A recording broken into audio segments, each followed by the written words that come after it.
Aquí tenemos a Dionisio como vocalista también.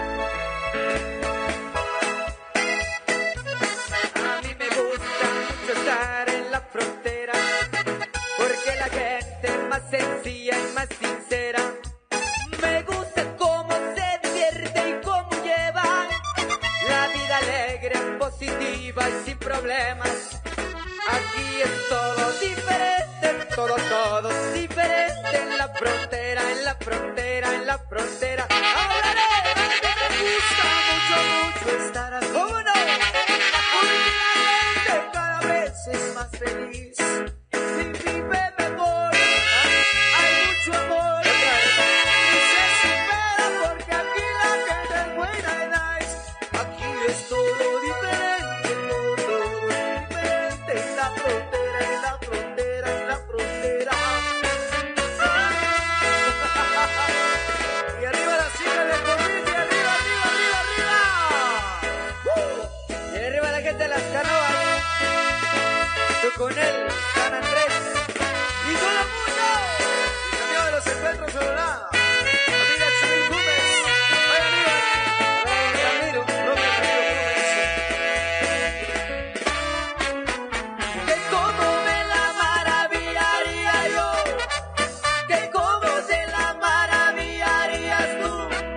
Si vinieras, si tuvieras, si cantaras, si tocaras, si bailaras aquí a plena luz. A plena luz. Y arriba Shela. Arriba Sololá. Y arriba todo Guatemala. Arriba Juan. Y arriba tú. La gente no se mete en lo que no le importa. Y todo respeta y cada quien vive su vida.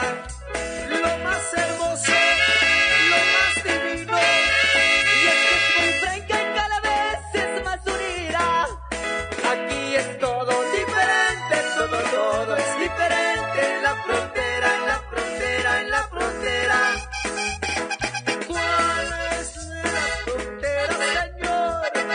La frontera es muy padre, Ramiro, es como el sol.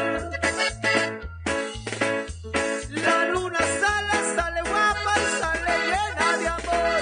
Aquí es todo diferente y eso es gracias a la gente en la frontera, en la frontera, en la frontera.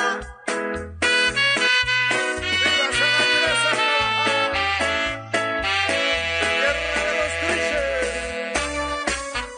Que como me la maravillaría yo, que como te la maravillarías tú. Si vinieras, si estuvieras, si cantaras, si tocaras, si bailaras aquí a plena luz. A plena luz.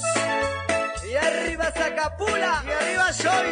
Y arriba todo Guatemala. Arriba, Y arriba soy.